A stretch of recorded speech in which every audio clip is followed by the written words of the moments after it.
Thank you. Thank you. Thank you. Thank you. Thank you. All 12 of you. Thank you. Thank you. It's great to do a panel at one of these big-time conventions and not actually need a microphone. Can you hear me up there? Scary clown, can you hear me? Well, you're so far away, you don't deserve to hear me. So, there. Scary clown. It's like cool as well. If you guys don't mind finding a seat, that way the folks behind can see as well. So thank you guys. Thanks, guys. If you could just find a seat, Please. That's my nice way of saying sit down. So guys, this is all right. Make the Crusader sit before we go any further. There he is. I'm famous for coming onto these things and doing shtick and singing a song and tap dancing and doing my trick dog act. How are you? Good, hon. Shape up. I'm doing my trick dog act, but I don't end up asking a lot of questions that people actually have about the movies. So I think I should do a little more Q&A sometimes, so that people get, because I end up wasting most of the time just being a goofball, and then everyone comes up later going, you didn't answer the question of whatever. Oh yeah, I was too busy, being bubbly. And you know that about me. I'm bubbly. Am I bubbly? Shut up. I'm bubbly. Okay, what do you want to know, Joe? You practically work the ladies. Set up at this thing. Are we going to a hockey game, all of us? What is it? Yes. I believe the wrestlers will be moving in later this afternoon. I was once on the Tonight Show, and I was with the Pointer Sisters, so I ended up on the sofa, where you end up way on the outside sofa, because the whole Pointer Sisters are sitting. I'm so excited! I just, you're down here, just like, I don't know what I'm supposed to do out here. Joe, do you have any questions? I think we will find some questions in the crowd. Guys, this is a Q&A, which means you get to ask questions. Believe it or not, that's how that works. That's what the Q stands for. Whatever else you had in your head was wrong. Are you coming down to the microphone? Yes, brave individual. We only have 8 people. You could just shout them out. Go ahead, sir. Go ahead. What is your name? Jeremy. Jeremy. Where are you from, Jeremy? Hattiesburg. Hattiesburg? Yes. Hattiesburg. Don't promote Hattiesburg. We don't want to invite a lot of them. Some of them, yes. There's some, yes. But you get a lot of Hattiesburg people, and they're all like, where are they judging the hogs? It's a con. It's a convention. It's a pop cultural thing about the movies. So what is your question, Jeremy? If that's your real name. It is today.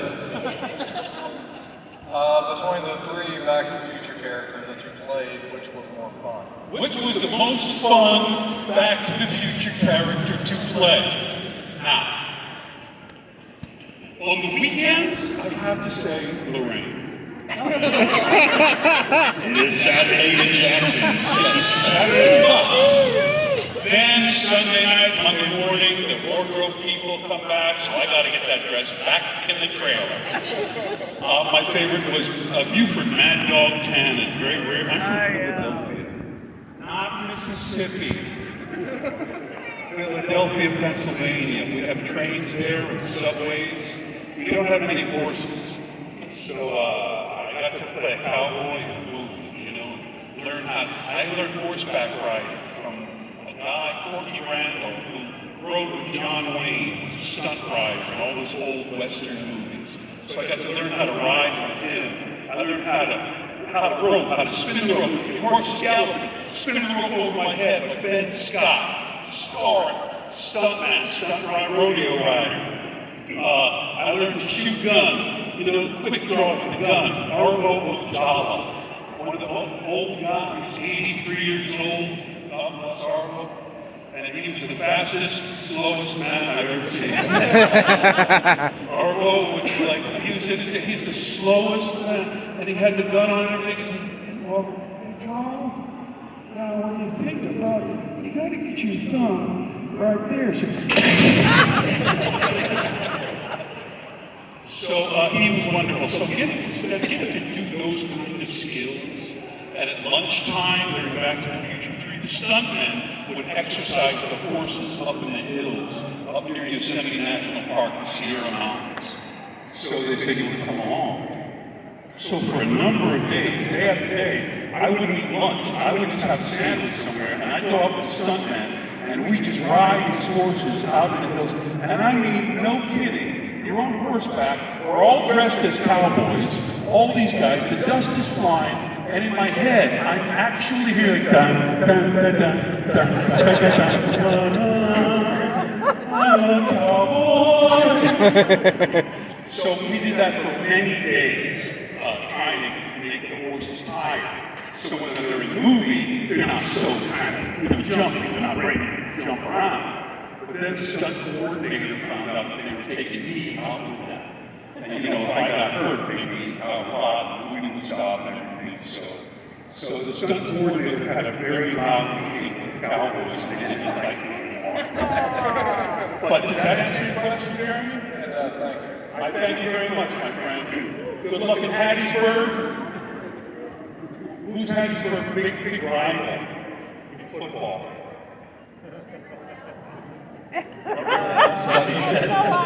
You don't know, Jim. Just look at the big fights. Are you sure you're from Hattiesburg? All right. Hello, how are you, sir?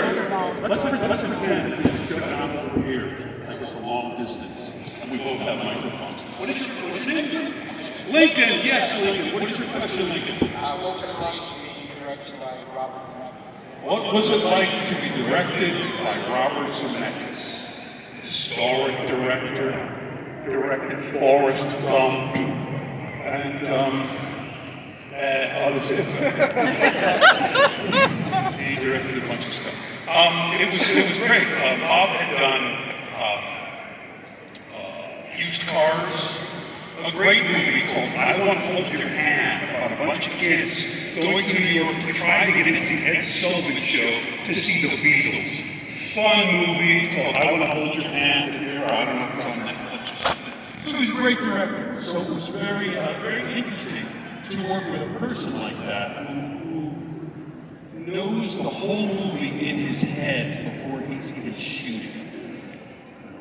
He just had the whole thing, like he could play the movie in his head because they would say, now Bob, we can get this shot of those guys coming in this way. And he says, that's not real. Yeah, but they're coming into, and he was like, that's not in the movie.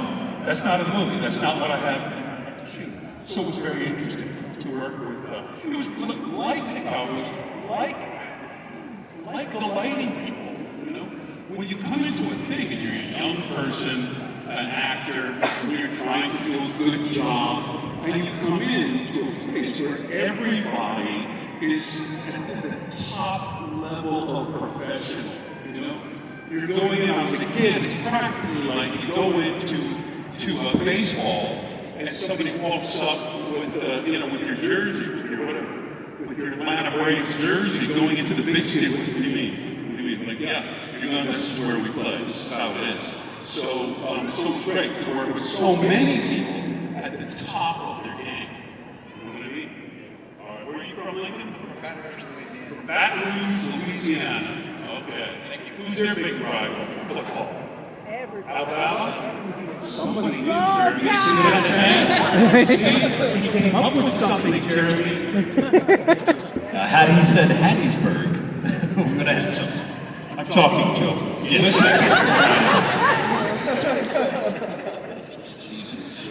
What is your name, young man? My name is Chris. Chris. Nice to meet you, You Chris. too.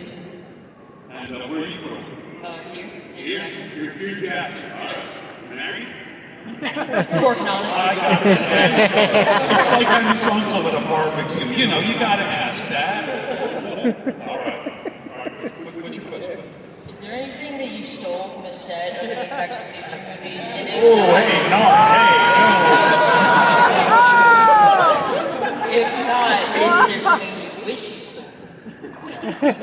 What's the statute of limitations for this?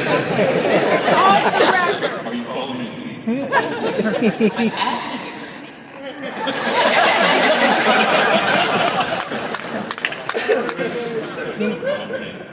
I never stole anything in my life.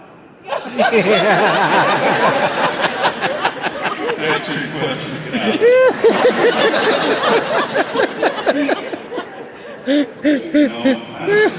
No, you can't. I mean, I have a few things you hate, but everyone's very curious about that. And on a big movie like that, it's like, hey, mind if I borrow the DeLorean? Let me just take down this flux capacitor. That really doesn't happen because they need it for tomorrow. So no, I didn't steal anything. I did get some things from the movie that the movie company sort of gifted me with because I worked the movie a long time, very hard. But it's just like everyone wants to know in terms of value because these things, because of the movie, have become so valuable. Oh my gosh, you have that and it gets to be that thing. But that was my work, Like in my family, it's wonderful to have the tools that my grandfather used when he was a carpenter. They're old tools. No one would need them. They've been outmoded. It's all old stuff. But to our family, my grandfather used it at his job. So that's incredibly valuable to us. So to me, having a thing from Back to the Future is way different than saying Jeremy having a thing from Back to the Future. Because Jeremy would be all like, I'm going to buy a lot of cheese. Or whatever he would do. Does that make sense? Yeah. Yeah. I would have gone for the almanac. You would have gone with the almanac? Yeah. All right. Well, that was a prop, right? Come to my house and try stealing it.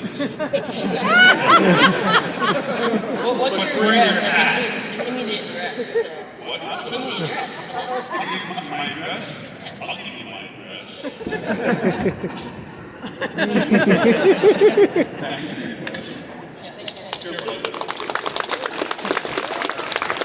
And you, young man, what is your name? I'm Elijah. Elijah. Where are you from, Elijah? Florence, Mississippi. Florence? Yes. Florence, Mississippi. Absolutely. So what do they do in Florence? Well, we have fish houses, 2 of them. Really? We got Jerry's and Barry's. One looks like a giant barn, one looks like a giant igloo. So a big tourist destination. Excellent. And what is your question, young man? So, my question is, I really feel like, especially the first Back to the Future is one of the best screenplays ever written. What was your reaction to reading that screenplay for the first time? My first reaction to reading the screenplay for the first time was, gee, I hope I get this part because I'm poor and need money. It was a great script. It was a great script. Everybody knew the script was great. The script was great. And that doesn't guarantee you have a great movie. I was amazed when I read the script that kind of no one had thought of that before. Okay, it's a time travel thing. There are a lot of time travel stories. Time travel, and this is the time machine, and you go back. But nobody wrote a time travel story where you go to the past and meet your parents. Where you just go and meet your mom and dad. And I thought that was fascinating, and I think that is the heart of the movie. The movie is about certainty. It's a DeLorean that races through time and lights out. Oh, it's not the negative. But the movie is about a boy and his friend, who's a scientist, and a boy and his mom and dad. And all of those aspects, the family aspects of friendship and family, is why people come here in the almost 12 to see and talk about it. That's why it's meant so much to people. But yeah, it's a great script. Great script. But Bob talks about it. Very nice to meet you. I wish you all the best. Good luck at both of those restaurants. What do you want? I want to ask a question. Oh, okay, I forgot. I was holding my phone. I forgot to say. What's your name? Addison. Addison. And what's your question? Where are you from, Addison? I'm from New Orleans, New Louisiana. Orleans, Louisiana. Never. Okay. What is your question? So I think like it's someone who's my age who wasn't born when the movie came out. Yeah. Like looking at it now, it's such like a cult classic, legendary movie. When for you guys did it become like, oh crap, this thing's gonna be huge? I tell the story in my recent film, seen by over 120 people. It's called Humbly Super Famous. It's on YouTube. I put it on YouTube. You can watch it if you like. We had no idea. People all said, when did you know? When did you think, like, whoa, this thing's really big? It was, first of all, we had no idea that it was happening like this. But when it came out, Steven Spielberg was on the cover of Time magazine, big review of the movie. This is a classic for all time. And you're like, wow, what? So it got a lot of attention when it was just first out. So we could have, well, I hope it goes well then. So 2 weeks after it came out, Crispin Glover and I went out to dinner at a local deli in Los Angeles, simple deli. And we went into the deli and the whole place froze, just looking at us. And we literally didn't put two and two together. We're walking to the table like, what the heck is going on? Is my fly down? What's going on? Everyone's staring at us. We sit down at the table, we have our sandwiches, and everyone's just staring at us. And Crispin was the first one. I didn't even get it. Crispin goes, maybe they saw the movie.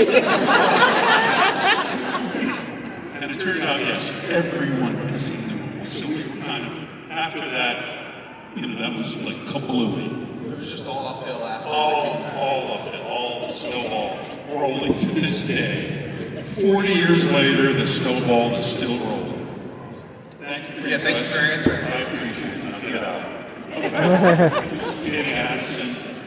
What is your name, sir? My name is Michael. Michael. Nice to meet you, Michael. And where are you from? Cleveland, Mississippi. Cleveland, Mississippi. You guys are that unimaginative in Mississippi. What should we call this one? I'm out of ideas. How about Philadelphia? Well, we should have out of that place over there.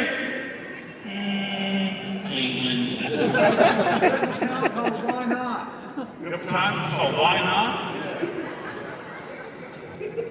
You don't want to know what happens in White People are special. What is your question?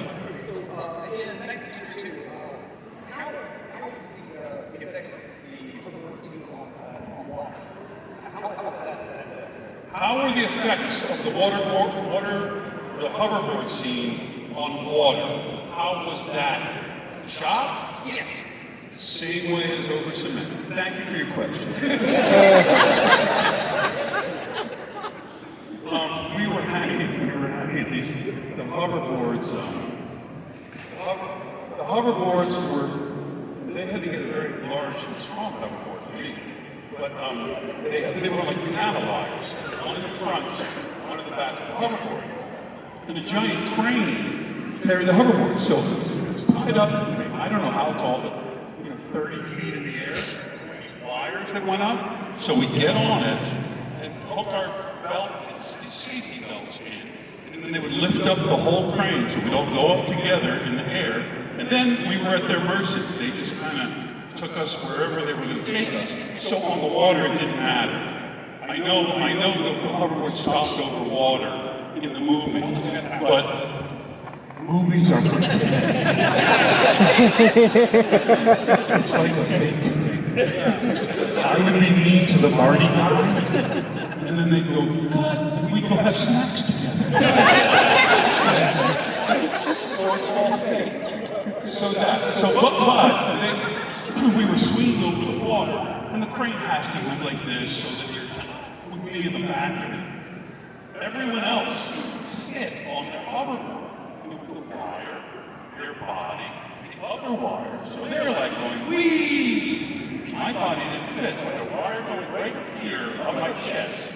And a wire up here going on my chest. So all my weight was going into two wires digging into my chest.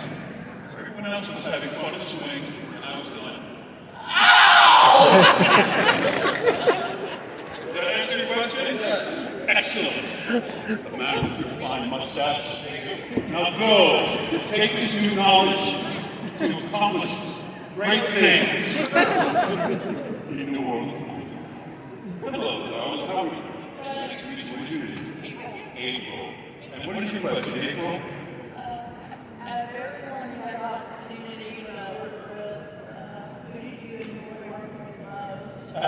Everyone I've ever worked with, who did I enjoy working with most? Did you see that jacuzzi scene in Back to the Future 2?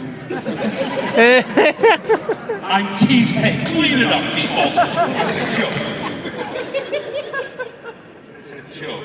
I've had the opportunity to work with unbelievable people throughout my career. It is incredible.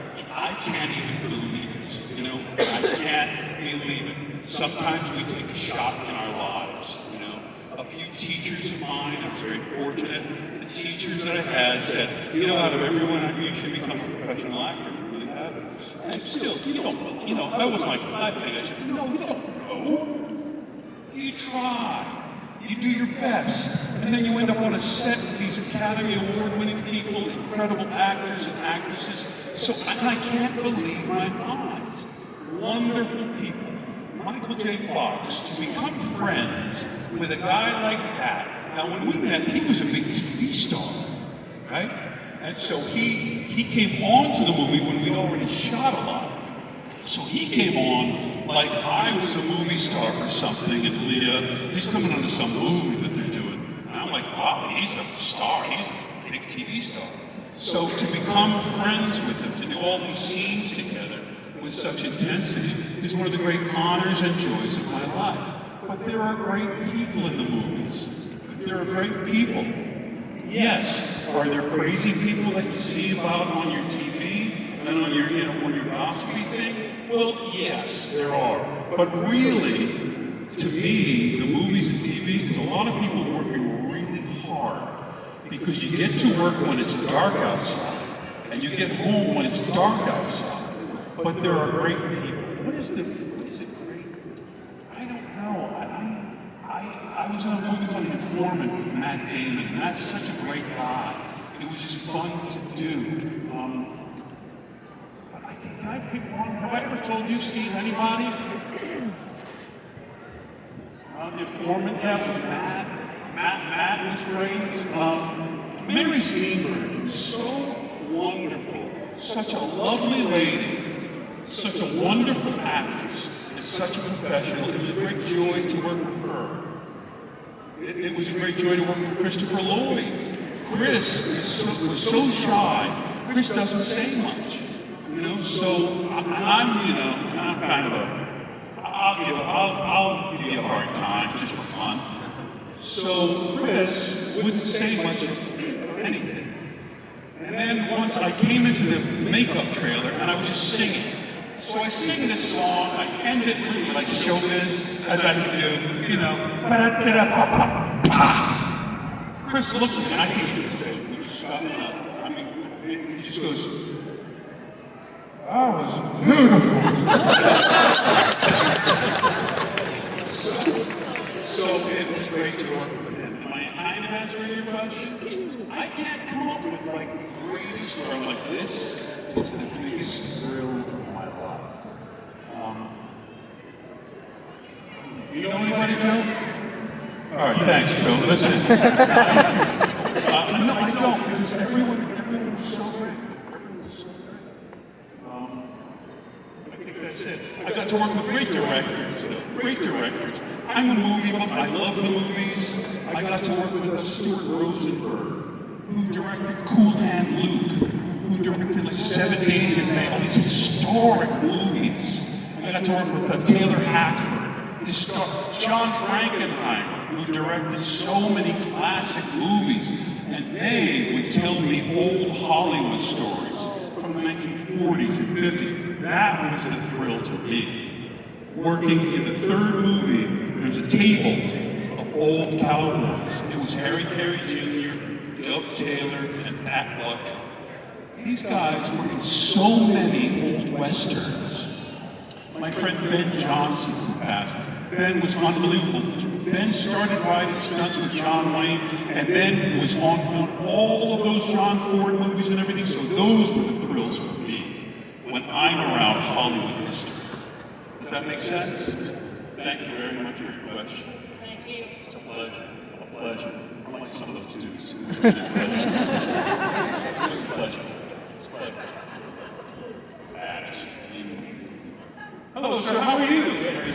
Hi, I'm Tom. What's your name? Mike. Hi, Michael. Yeah, we met before. We did. Yeah, good to see you again, Michael. So, two things. One, as a lifelong Southerner, I just wanted to say, I thought your Mad Dog Cannon accent was great. Thank you very much. Yeah, absolutely. You know how we do that?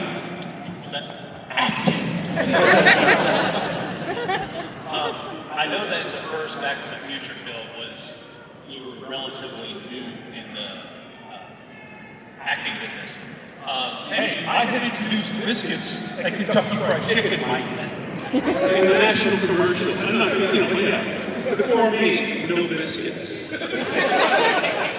You're welcome. But did you rely, being around the bigger names like Christopher Lloyd or Michael J. Fox, did you kind of rely on them to learn the ropes or direction or like? No, I don't think so. I didn't know any of the ropes or direction of acting in a big movie like that. But I had confidence that I can stand on these marks that they put on the floor, and I'm looking at you, and I can do the scene, with a level of intensity and professionalism. I won't move around a lot because they will, initially, if you're one of the guys, like in a theater, I can move like this. In a movie, they would say, Tom, you reached out a shot, and I can't follow you into the room. So kind of once you get there, use your arms a little bit, but you can't go for it. So those kinds of thoughts of what the shot is. But generally, acting is the same. Acting is acting is acting. It's about the words, eye contact, intensity, listening to the person, and trying to make it good for the audience. Does that make sense? Thanks, buddy. All right, thank you so much. Appreciate it. Is this one okay for everybody, or should we have dance off? All right, imagine. Hello, young lady. How are you? Great. What is your name? Jessica.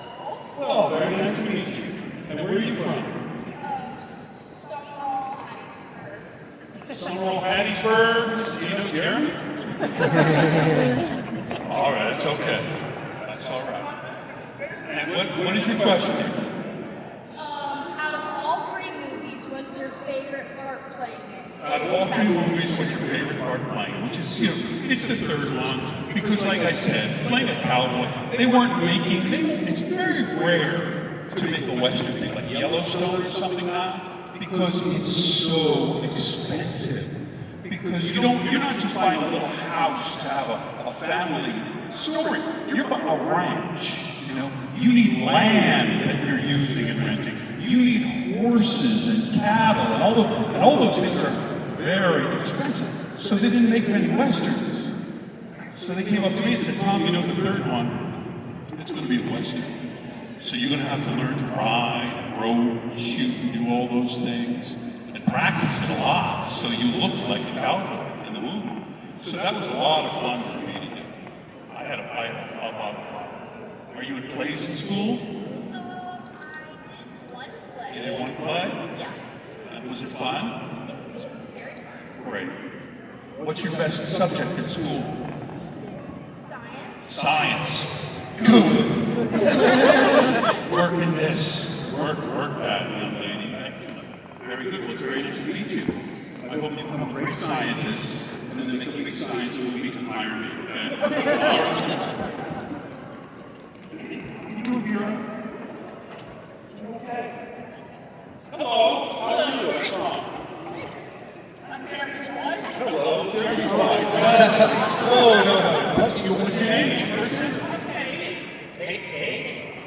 Katie,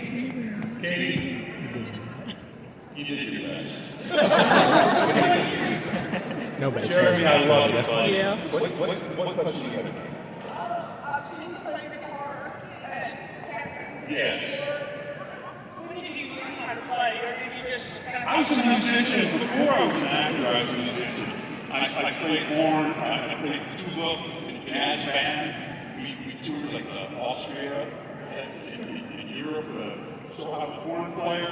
Then I had a musical understanding enough to pick up a guitar, start learning chords and everything.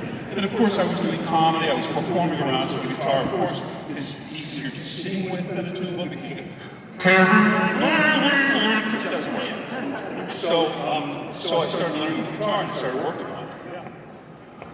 You play guitar? No, I play drums. You play drums. Drumline, that's what the cute boys were. Oh, okay. What do you play, Jeremy? Trombone! All right. Yeah. Almost a tuba. Not quite. Yeah. Because maybe it would be too heavy. We lower brass players, we treat each other. It's very nice to meet you, Katie. I hope you have a great weekend. How's this going so far? We're getting close to that time where people start getting up and going, I have to read. Yeah, the SpongeBob guy. This is doing it. How are you, young lady? What's your name? Jessica. Jessica. Hi, sweetheart. Where are you from, Jess? Slidell? Oh, don't say it like Slidell. It's all good. Slidell. Gateway to... Yeah, absolutely. I was going to say that. What is your question? I was wondering what your favorite concert was that you went to. What my favorite concert was that I went to. Wow, it's tough. It's really tough. Because I love music, I'm a musician. I've been to so many millions of concerts. But okay, this will be boring to you, but I'm from Philadelphia. In the 1960s, the Philadelphia Orchestra was one of the largest physical orchestras in the country, if not the world, with this old conductor named Eugene Ormandy. So my dad knew that I love music and everything. He wanted to start me off. So we went to this concert, and I was a little kid. Do you guys know the theme that they used in 2001, A Space Odyssey? Suspect. And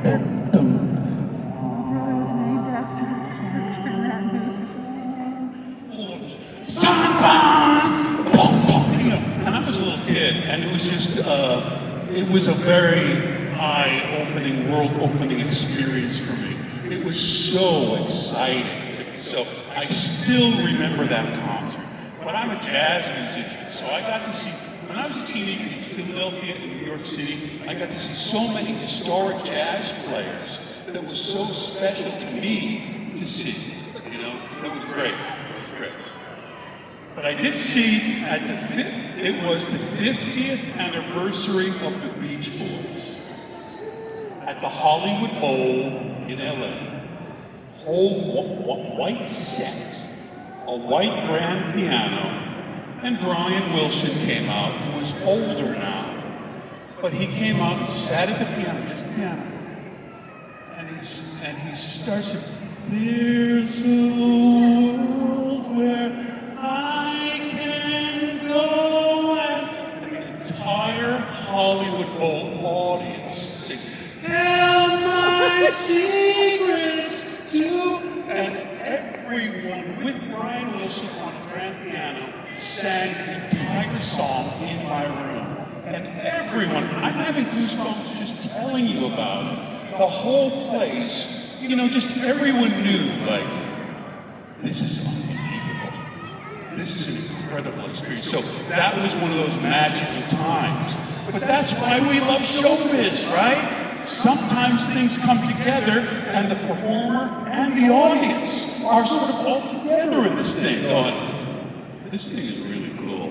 This is really great right now. You know what I mean? It's very nice to meet you.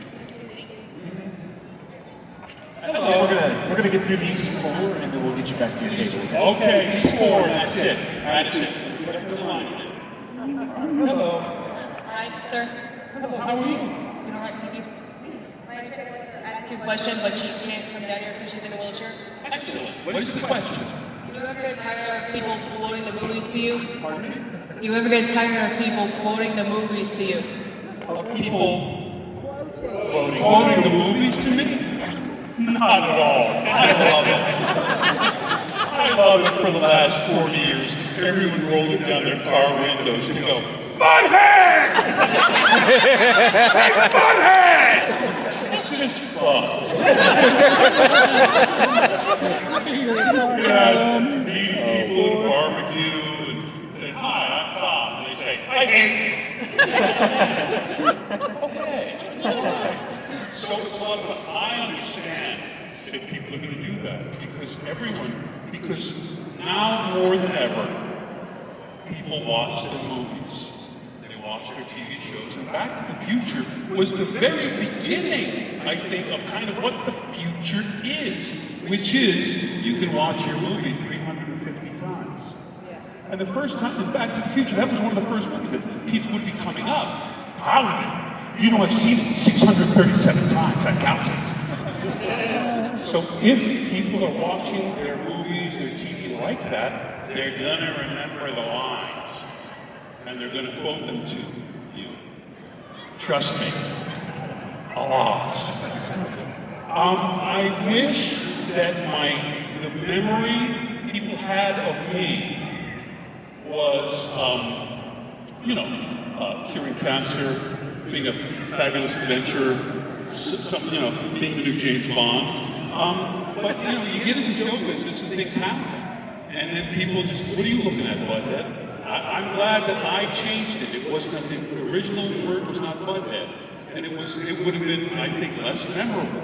So it's my fault, kind of. And I said, well, it would be better, I think, to call him like Butthead. Something stupid. What are you looking at, Butthead? That kind of stuff. So it's my own fault. But it's okay. I understand. My brothers, not so much, they dragged me to a con in Philadelphia in 1977 or something. I'm like, guys, I'm not into this, And I met Lou Ferrigno when I was like a teenager. Hey, Lou, how's it going? And Lou just didn't say much. He was like, and then he was like, so, you're a kid. Like, hey, I met Lou Ferrigno. That's good. So I understand it. It's weird. It's so weird that I'm a friend of Lou Ferrigno's now. It is so strange that Lou comes up and hugs me. He hugs me. Like my head is right on his chest. And he's hugging me. I love you, man. And I actually think Lou Ferrigno's hugging me, and I think, oh, this is why people like hugging me. It's actually very comforting. It's like hugging Dad when I was in 4th grade. But, does that answer your question? Excellent. Very nice to meet you. Absolutely. Uh-oh. We have a lady in the line. Okay, we'll do it. Yes.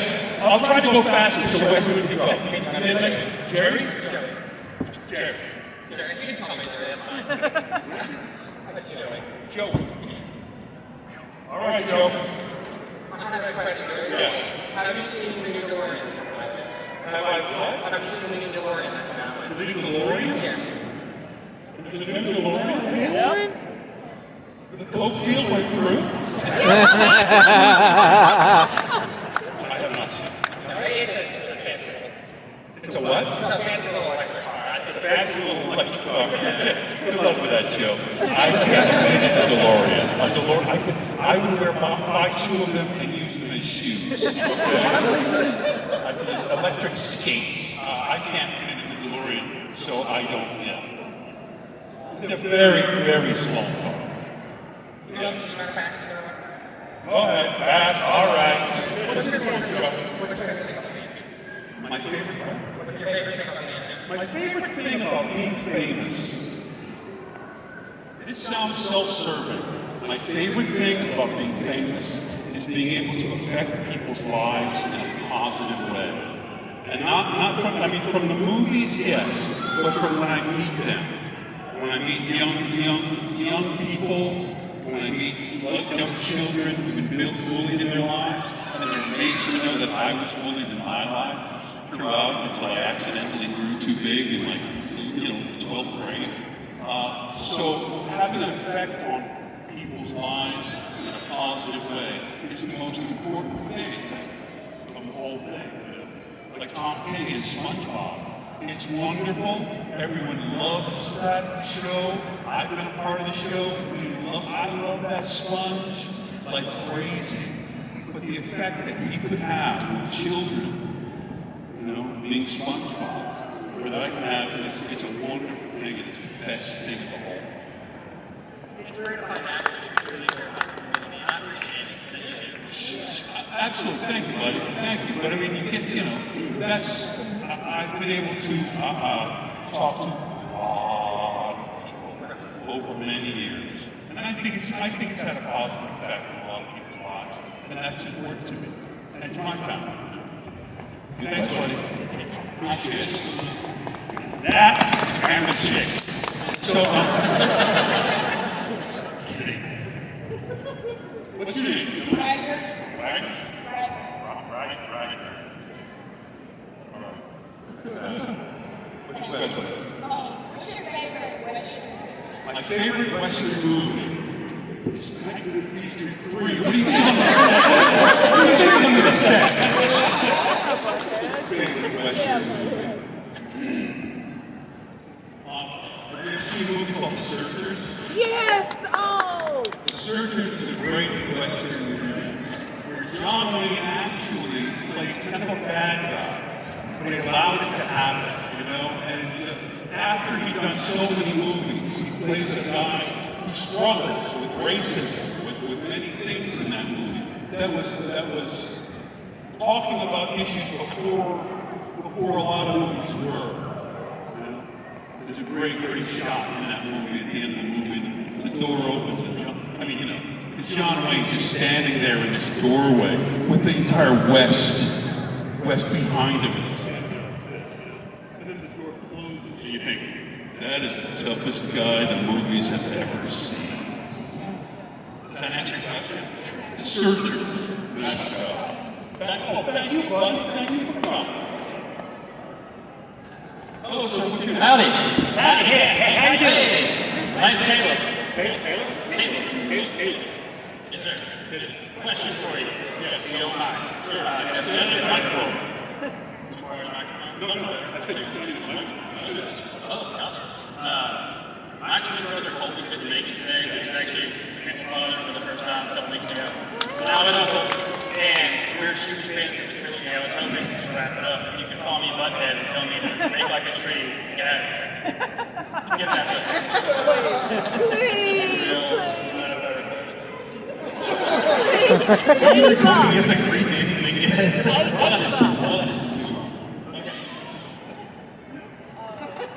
Also, a two-part question. My mom said she's sick right now. She wants to know if you were Your mom? Business, my stepdad? Yeah. Your mom. She's not here. It's just me. I'm going to see the family. Thank you. Great question. Will you serve me? Great question.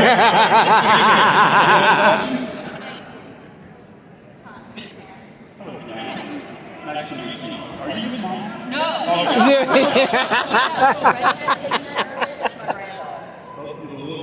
Yes. Iris? Oh, sir. Hi, Iris. All right. Where are you from, Jim? Oh, Slidell. Slidell. Gateway to Baton Rouge. Remember that. Watch out for big shots. If you love music, I just want to know what it was like to meet ZZ Top. ZZ Top was great, man. I'm not very cool, okay? I'm a nerd. I'm not a cool guy. But my favorite thing in life, can I just share with you? I don't mean this as an insult toward Michael or Chris or Leah or anyone. But ZZ Top came to the set to shoot that night. Their big bus comes out and whoa, ZZ Top is here. Dusty, Billy, and Frank get out. And the people with the headsets out, okay, right over this way. We'd like to go introduce you to Michael. He's right over here. ZZ Top said, yeah, we want to make Biff. He's cool. So ZZ Top made me, because ZZ Top wanted their picture taken with me. And I mean that in the nicest possible way for everyone taping on your phones. So yes, it was great to work with them. They were great guys. They were a lot of fun. Really very friendly guys. They didn't know much about movie making. And we did that, and they're surprised, like everyone making a movie. When it gets to be 4 o'clock in the morning, and they're like, yeah, how long does these movie scenes take, to make? Are we done? Well, no, we're not done. So, thank you very much. My daughter and I are huge fans. As well you should be. We also think you have great hair. Thank you, I have great hair. What's the so my wife was cutting my hair, and she's like, let's do a haircut. And I'm like tired of haircuts, so I'm like, nah, it's all right.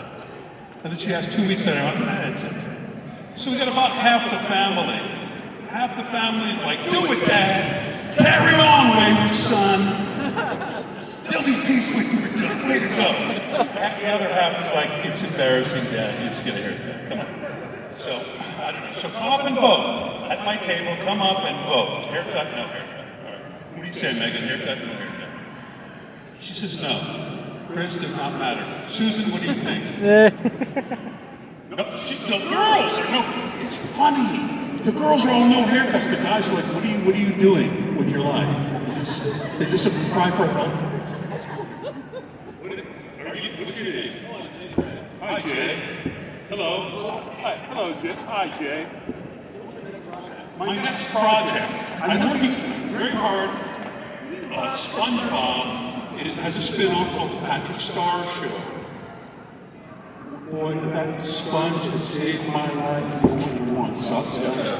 The whole lockdown happens, production stops everywhere, and I really think maybe this is it. Maybe I gotta retire because there's nothing going on. And then Nickelodeon calls and says, Tom, we're doing a spin-off of SpongeBob, and you played his dad in the series, both his fake dad and his real dad. So we'd like you to play his dad in this new Patrick Star Show. So we're working very hard on Patrick Star Show. I'm doing a bunch of new SpongeBobs. I'm Sandman on Spider-Man show, Spidey and Friends. So I'm doing a lot of voiceover because it's unbelievable. These kids with the computers. I've got sort of like this little phone booth-like thing at my house, and I just go into this thing, laptop, you go into the internet, the interwebs that you kids have, and you go into this thing, they're on a Zoom, so I'm talking to all the engineers of Nickelodeon there with my microphone. I have my music stand and everything, and we're all acting together. And Tom Kenny's this square, and every D. Bradley Baker's this square, and Bill Fairbanks is here. And so, we're still working a lot. As to on camera, I think I'm letting that go. Because, how many times, I really sort of like, look, Officer Jackson, this is the last time I'll tell you. It's cop shows, lawyer shows, doctor shows, and that stuff. Because really, if you're not the new Marvel thing, with whatever lightning sprouts out of your head, whatever they have, like if you're not, oh, he's super cool. Oh, he's in the new Marvel. I have no idea. If you're not in a Marvel movie, you're doing the movie for free. At this point in my life, does it look like I work for free? I work for the young lady at my house that I take all what I make and I put it on a table and she puts it somewhere and I have no idea what happens because I just wear Costco outfits. I have Kirkland signature jeans and I try to just have an iced tea and be happy. Does that answer your question? That's what I'm working on. I am a painter. I'm a fine art painter, and that's not as exciting in these kinds of Tom hobbies or whatever, but I do work very hard on painting. I've been an artist for many, many decades. I went to the Art Academy of Los Angeles, California Art Institute, all that stuff. So I paint, so I work, I'm trying to take all of that work that I did concentration work and bring it into the ability to do more, better painting. That's what I'm working on. Very good. Thank you very much. Have you guys had a good time this last hour? Well, look under your seats because every one of you gets a car. As soon as I get to talk to Oprah about it, she actually buys them. Sorry, I wish I could buy you a car. It's very nice meeting you all. It's very nice meeting you, and it means a lot to everyone in the movie. Like, we get moved by it. Leah, Michael, Chris, and me. We understand. We have movies like that in our life, but it's a movie that means so much to people. Because we know, like Dad brought it home on the VHS, you know, to put in your new VCR. You know? Or you were sick from school, and there it was on cable TV. And you'd seen it before, but it was like watching an old friend, right?